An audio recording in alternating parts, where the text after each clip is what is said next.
दोस्तों, मल्टीवर्स यानी कि सभी यूनिवर्सेस का एक ग्रुप। इस एक वर्ड में space, time, matter, energy, information और सब कुछ समाया हुआ है। वो भी जिसे हम देख सकते हैं और वो चीजें भी जो हमें नहीं दिखाई देती है। हमारे प्राचीन भारतीय लेखों में हमें मल्टीवर्स का जिक्र मिलता है, पर मॉडर्न वर्ल्ड में इस वर्ड को पहली बार साल 1895 में अमेरिकन फिलोसोफर विलियम जेम्स ने दिया था। Multiverse, twin universe, alternate universe, anti matter universe, parallel universe और ऐसे ही कई सारे वर्ड्स आपने सुन रखे होंगे। पर आखिर ये होते क्या है? लोग कहते हैं कि सेम आपके जैसे दिखने वाले दुनिया में 7 लोग एग्जिस्ट करते हैं, पर कभी ये सोचा है कि सेम आपके जैसा इंसान किसी दूसरे यूनिवर्स में भी हो सकता है? जी हाँ, आपका अपना कॉस्मिक ट्विन।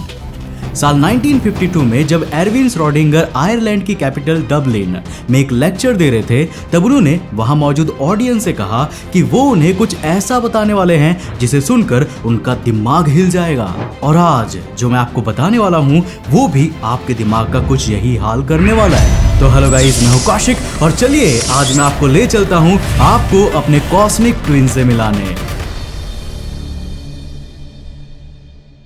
दोस्तों, एरविन श्रोडिंगर ने कहा था कि उनकी इक्वेशंस ये इशारा करती है कि इतिहास एक नहीं बल्कि बहुत सारी थी।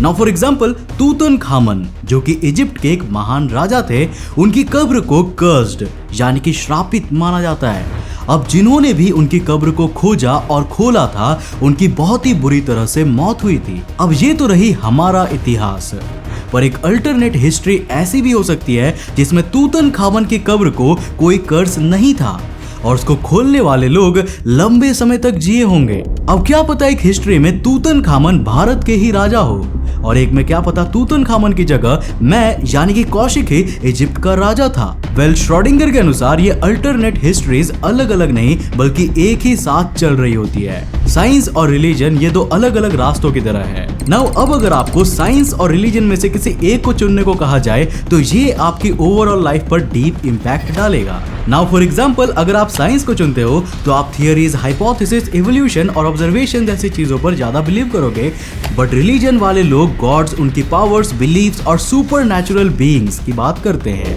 आपका हर एक डिसीजन का ऑल्टरनेट डिसीजन किसी और यूनिवर्स में आपके ही द्वारा लिया जा रहा है। कॉस्मिक इन्फ्लेशन थियरी की माने तो अलग अलग यूनिवर्सेस में फिजिक्स के लॉज और फिजिकल कांस्टेंट्स भी डिफरेंट हो सकते हैं। मतलब क्या पता भाई किसी दूसरे यूनिवर्स में ग्रेविटी ऑब्जेक्ट्स को अपने पास नहीं खींचता हो बल्कि उन्हें एक दूसरे से दूर करती हो, और जमीन पर रहने वाले हम इंसान हवा में उड़ते हो।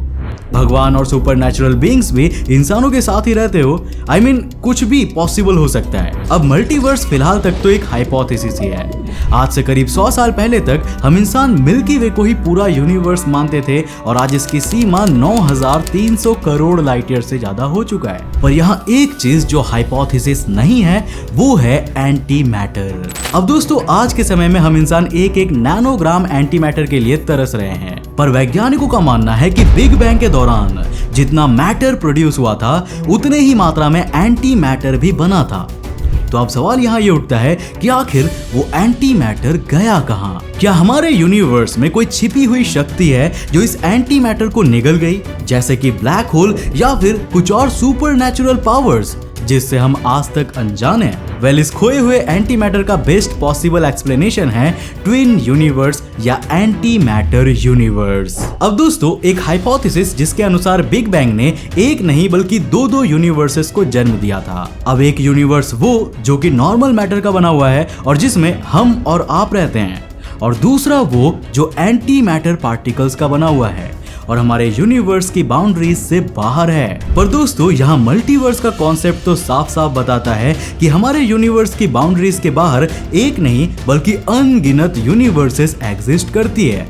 इन यूनिवर्सेस में रियलिटी दूसरे यूनिवर्सेस से बस थोड़ी सी ही अलग होती है और कई इवेंट्स एक दूसरे के पैरेलल भी चल रहे होते हैं, और इसीलिए हर एक ऐसे यूनिवर्स को पैरेलल यूनिवर्स या अल्टरनेट यूनिवर्स का नाम दिया गया है। अब चलो मैं आपको पैरेलल यूनिवर्स की एक कहानी सुनाता हूँ।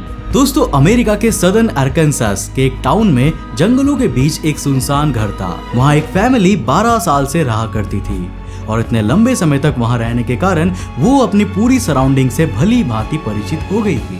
अब 20 साल का एक लड़का अपने 13 साल के छोटे भाई के साथ शाम को वॉक पर निकलता है और वो चलते चलते काफी दूर पहुंच जाते हैं। अब टाउन की सड़कें कच्ची हुआ करती थी, पर उन्हें उस शाम वहाँ एक पक्की सड़क दिखती है। अब उन्हें लगता है कि ये शायद कोई नई बनी हुई सड़क है और ये सोचकर वो दोनों भाई सुनसान सड़क पर वॉक करने आगे बढ़ते हैं।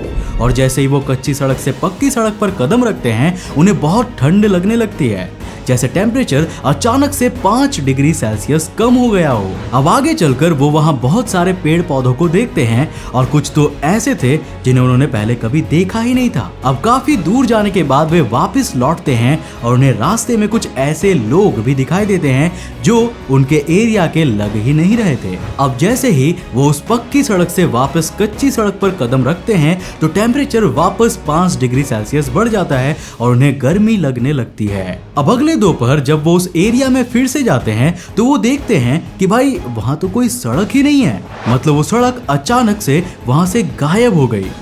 कुलधारा, जो राजस्थान के जैसलमेर का एक हॉन्टेड विलेज है, कहते हैं कि वहां पर लोगों के बात करने की आवाजें आती है और औरतों की पायल की छम छम सुनाई देती है। अब दोस्तों, दुनिया में ऐसी ना जाने कितनी ही जगह हैं जिन्हें हॉन्टेड कहा जाता है, लेकिन क्या ये सच में हॉन्टेड होते हैं? क्या यहाँ कोई सुपर नेचुरल पावर्स मौजूद है और क्या इनका पैरेलल यूनिवर्स से कुछ कनेक्शन होता है? वेल दोस्तों, पैरेलल डायमेंशन की बात करें तो क्या ऐसा नहीं हो सकता कि ये फुसफुसाहट और ये आवाजें असल में कोई ग्लिच हो, या फिर जब कोई दूसरे पैरेलल डायमेंशन से हमारे डायमेंशन में कांटेक्ट करने की कोशिश करता होगा तब हम उसे हॉन्टेड मान लेते होंगे। अब दोस्तों, पैरेलल यूनिवर्स भी साइंस और सुपर नेचुरल पावर्स की इसी पहेली में उलझा हुआ एक कॉन्सेप्ट है। वैसे क्या आपने कभी ये सोचा है कि एक दूसरे यूनिवर्स में ठीक आप जैसा एक इंसान रहता होगा जिसकी शक्ल और बॉडी स्ट्रक्चर बिल्कुल आप ही की जैसे होगी? अब उसके भी वही पेरेंट्स होंगे जो आपके हैं, बस उसकी लाइफ थोड़ी सी डिफरेंट होगी।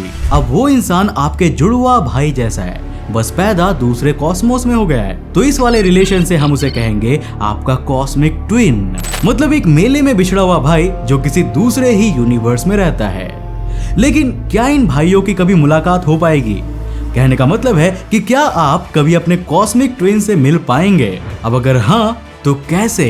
वेल दोस्तों, इसके लिए हमें इमेजिनेशंस की दुनिया में मैथमेटिक्स के स्क्वायर्स और क्यूब्स लगाने होंगे, क्योंकि सबसे पहले तो ऑल्टरनेट यूनिवर्स ही हमारे लिए फिलहाल तक एक इमेजिनेशन है। फिर वहां पर ठीक हमारे जैसा कोई इंसान मिल जाएगा, ये भी हम इमेजिन करके ही चल रहे हैं, और रियलिटी में आप वहां पहुंच भी पाओगे, इसे भी मैं सपने की कैटेगरी में ही रखूंगा। पर चलो यार, अगर हम इन सभी इमेजिनेशंस को रियल कंसीडर कर ले तो ये थियोरेटिकली तो पॉसिबल है। आपको बस करना इतना है कि अपने यूनिवर्स में एक वार्म होल खोजना है और फिर उस वार्म होल के थ्रू एक गूगल प्लेक्स लाइट ईयर्स तक ट्रैवल करना होगा। अब एक गूगल प्लेक्स यानी कि एक के बाद 100 जीरोस लगा दो, इतना बड़ा नंबर होता है, और वो भी लाइट ईयर्स में, जो अपने आप में काफी ज्यादा बड़ा नंबर है। अब इतने लंबे सफर के बाद शायद आप कहीं जाकर अपने कॉस्मिक ट्विन से मुलाकात कर पाओगे, और वो भी तब जब आपका कॉस्मिक ट्विन भी आपसे मुलाकात करने में इंटरेस्टेड होगा। अब दोस्तों, सवाल ये आता है कि आपकी कॉस्मिक ट्विन की लाइफ कैसी होगी? वेल, ये काफी स्ट्रेंज सवाल है और इसका जवाब तो आपको खुद ही इमेजिन करना होगा। अब क्योंकि मेरा कॉस्मिक ट्विन तब बना है जब उसने अपने लाइफ में मेरे से कोई अल्टरनेट डिसीजन लिया हो, तो मैं तो भाई ये जानने की कोशिश करूंगा कि आखिर वो डिसीजन क्या था, और जब मेरे लाइफ में वो डिसीजन लेने की घड़ी आई थी तो मैंने सही डिसीजन लिया था या नहीं।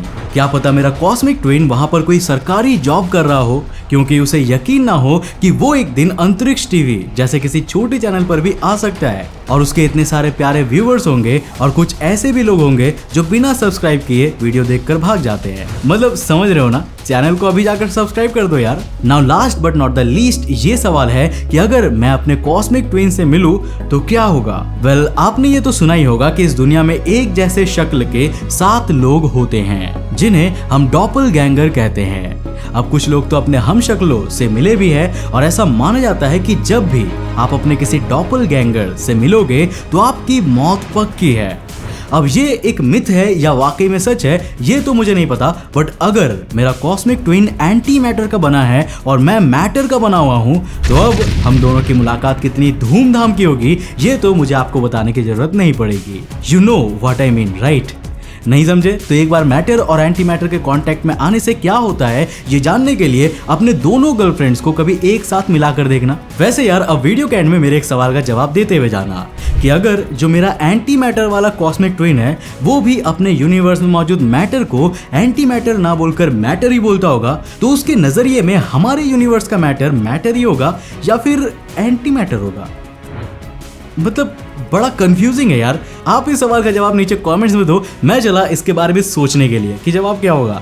तो आज के वीडियो इतना ही। मुझे उम्मीद है दोस्तों कि आज के वीडियो से आपने काफी कुछ नया सीखा होगा। अगर सीखा तो इस वीडियो को लाइक करने के साथ साथ अपने फ्रेंड्स के साथ जरूर शेयर करना। अब अगर आप नए इस चैनल पे और ऐसे इंटरेस्टिंग वीडियोस को देखना चाहते हो तो इस चैनल को सब्सक्राइब करने के साथ साथ नोटिफिकेशन बेल को ऑन कर देना ताकि आप देख सको हमारे वीडियो सबसे पहले। तब तक के लिए बाय, जय हिंद।